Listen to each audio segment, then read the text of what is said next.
wabarakatuh. Kami di sini sebagai kelompok 6 akan mempresentasikan tugas kami, yaitu dasar-dasar ekonomi dengan tema manfaat dan batasan ekonomi syariah. Saya Rizal Dibalaki sebagai pemateri 1 akan menjelaskan tentang pengertian ekonomi syariah. Ekonomi syariah adalah suatu cabang ilmu pengetahuan yang berupaya untuk memandang, menganalisis, dan akhirnya menyelesaikan permasalahan ekonomi dengan cara Islam, yaitu berdasarkan atas ajaran Islam, yaitu Al-Quran dan Sunnah Rasul. Beberapa pengertian ekonomi syariah antara lain menurut Munzir-Kah dalam bukunya The Islamic Economy menjelaskan bahwa ekonomi Islam adalah bagian dari ilmu ekonomi yang bersifat interdisipliner. Dalam arti kajian ekonomi syariah tidak dapat berdiri sendiri. Kedua, M. A. Manan mendefinisikan ilmu ekonomi syariah sebagai suatu ilmu pengetahuan sosial yang mempelajari masalah-masalah ekonomi rakyat yang diilhami oleh nilai-nilai Islam. Yang ketiga, definisi ekonomi syariah berdasarkan pendapat Muhammad Abdullah Al-Arabi. Ekonomi syariah merupakan sekumpulan dasar-dasar umum ekonomi yang kita simpulkan dari Al-Quran dan As-Sunnah, dan merupakan bangunan perekonomian yang kita didirikan sesuai dengan tiap lingkungan dan masa. Adapun tujuan ekonomi syariah sama dengan tujuan dari syariat Islam itu sendiri. Maqasidus syariah yaitu mencapai kebahagiaan di dunia dan di akhirat melalui suatu tata kehidupan yang baik dan terhormat. Hayatan Thayyibah.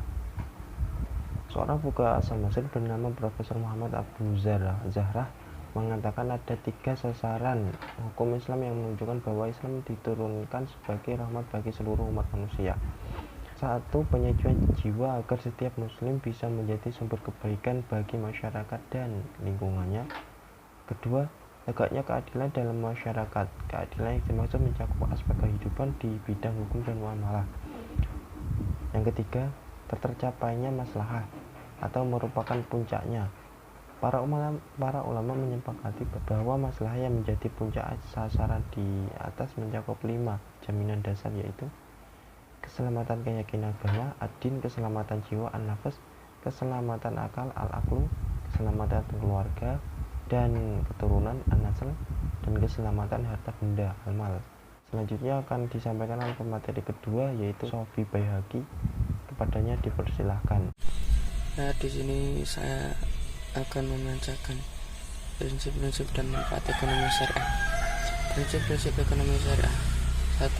Berbagai sumber daya dipandang sebagai pemberian atau titipan dari Allah kepada manusia. Islam mengakui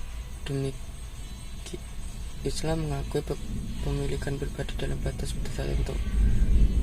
3. Ketentuan penggerak utama ekonomi syariah adalah kerjasama. 4. Ekonomi syariah menolak terjadinya akumulasi kekayaan yang dikuasai oleh segelintir orang saja. 5. Ekonomi syariah menjamin pemilikan masyarakat dan penggunanya direncanakan untuk kepentingan banyak orang. Seorang muslim harus takut kepada Allah dan hari penentuan di akhirat nanti. 7. Zakat harus dibayarkan atas kekayaan yang telah memenuhi batas atau nisab. 8. Islam melarang riba dalam segala bentuk. Sekarang manfaat ekonomi syariah. 1. Mewujudkan integritas seorang muslim yang kafah. 2. Menerapkan dan mengamalkan ekonomi syariah melalui lembaga keuangan Islam.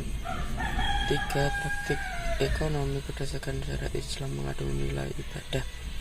4. Mengamalkan ekonomi syariah melalui lembaga keuangan syariah. 5.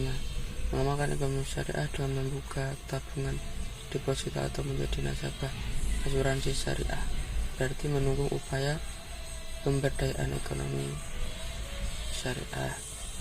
6. Mengamalkan ekonomi syariah berarti ikut mendukung gerakan amar ma'ruf nahi munkar. Di sini saya akan melanjutkan dari penjelasannya Mas Sofi, yaitu tentang batasan ekonomi syariah. Batasan ekonomi syariah itu ada 2. Yang pertama, batasan konsumsi makanan dan batasan konsumsi pakaian.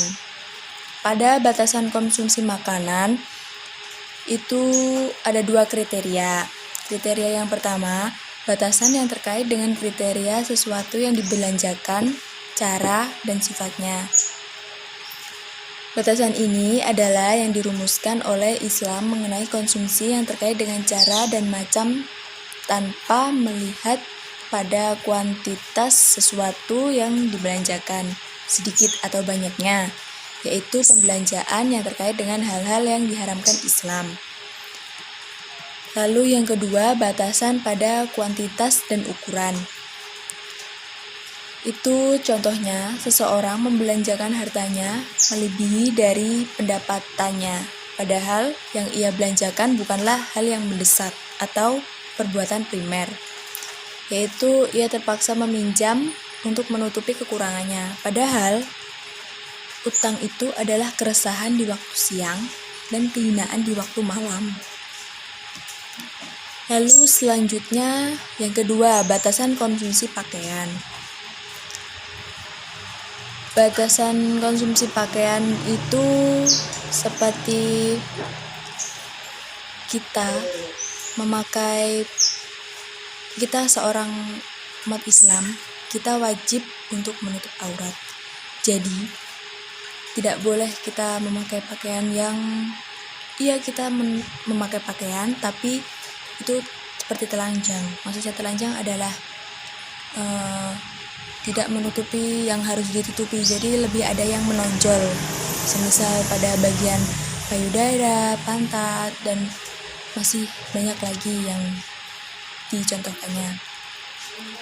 Lalu selanjutnya itu ada beberapa contoh instruksi ekonomi syariah. Yang pertama, bank syariah. Bank syariah itu biasanya kita terjemahkan sebagai Islamic banking. Pasti kalian udah tahu bank-bank syariah itu. Dan yang kedua ada Baitul Mal. Baitul Mal itu pada awalnya adalah rumah untuk menempatkan harta rampasan perang pada masa zaman Rasulullah. Pada masa kekhalifahan, Baitul Mal itu berfungsi mirip seperti apartemen keuangan. Jadi di mana itu memiliki tugas untuk mengelola keuangannya umat Islam. Terus ada lagi contoh transaksi ekonomi Islam. Ada 3. Yang pertama syirkah, yang kedua mudharabah, yang ketiga bai al murabahah. Syirkah itu